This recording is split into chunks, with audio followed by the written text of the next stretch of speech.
It all started in 1943 in Sweden when Ingvar Kamprad, a young visionary, founded IKEA. Kamprad, just 17 years old, had an unconventional idea for furniture. He wasn't aiming to build just a store. He was dreaming of a global empire.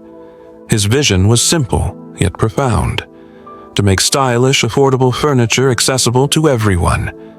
Initially, IKEA sold small items like picture frames and pens, but soon, Kamprad set his eyes on the furniture market.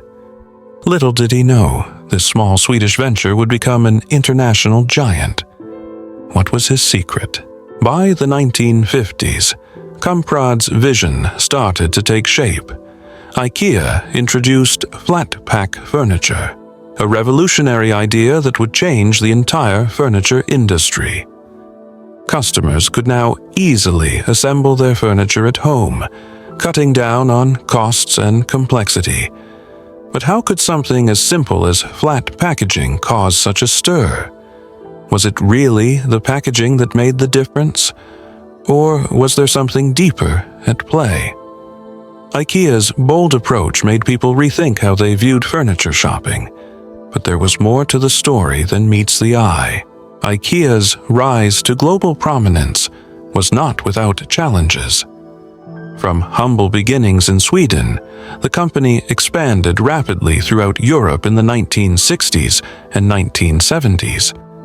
Yet, many questioned whether a Swedish furniture company could succeed in other countries. People were accustomed to traditional stores, where customer service was a major focus. IKEA, on the other hand, emphasized self-service. Could this unorthodox approach work on a larger scale? The answer came as more and more people were drawn to IKEA's practicality and affordability. But the real turning point was about to unfold. What made IKEA stand out wasn't just the products. It was the experience. Walking into an IKEA store felt like entering an entirely new world. The vast showrooms were meticulously designed to showcase furniture in a real-life setting. The concept of a home within a store made customers feel as if they were stepping into a home they could own. But there was something more. IKEA offered customers a sense of empowerment. Was this experience the key to their success? Or was there another secret ingredient that was propelling IKEA to unimaginable heights? As IKEA continued its expansion across Europe, it faced its biggest test: the American market. Entering a new continent with entirely different cultural expectations was no easy feat. While European shoppers had embraced the self-assembly concept, would Americans feel the same? Some doubted whether IKEA's minimalist Scandinavian style would appeal to the American consumer. Was IKEA's design philosophy too foreign for the average American home? The initial challenges were formidable, but something unexpected happened that changed the game forever. In 1985, IKEA opened its first American store in Philadelphia.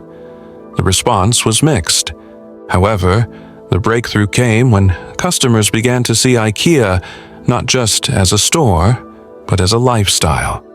People found the store's atmosphere inviting, and the prices were simply unbeatable. Slowly but surely, the IKEA brand began to carve out its own space in the American market.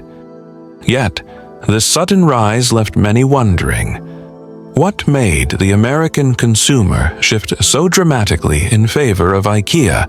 As the 21st century arrived, IKEA began to focus on something that would eventually set it apart from its competitors: sustainability. As the global market shifted towards eco-consciousness, IKEA embraced the challenge of reducing its environmental footprint. From sustainable sourcing of materials to renewable energy use in its stores, IKEA's commitment to sustainability became a major part of its brand identity. But was this just a marketing move? Or was there something deeper driving their commitment to the planet? With the rise of the internet, shopping habits changed. Could IKEA maintain its dominance in an increasingly digital world? The answer was yes. IKEA launched its online platform, allowing customers to shop from the comfort of their homes. The convenience of online shopping combined with the tried-and-true IKEA experience led to another surge in growth. But how did IKEA manage to maintain its in-store experience while embracing technology? This was no easy feat.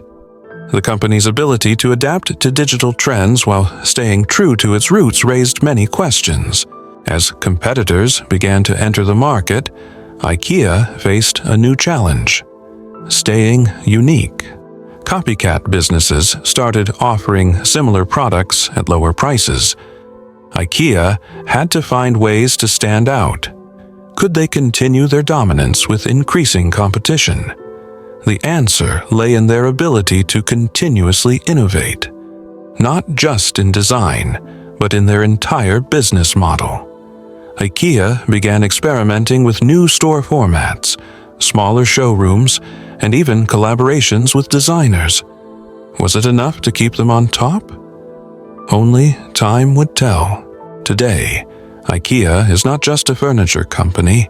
It's a global symbol of innovation, style, and affordability. The company has transformed the way the world thinks about home furnishings. But the question remains: can IKEA continue to lead the market in the future? With emerging trends like smart homes and increased demand for sustainable products, how will IKEA adapt to these new realities? One thing is certain: IKEA's journey is far from over, and its legacy is still unfolding. The next chapter in IKEA's story is waiting to be written, but what surprises will it hold?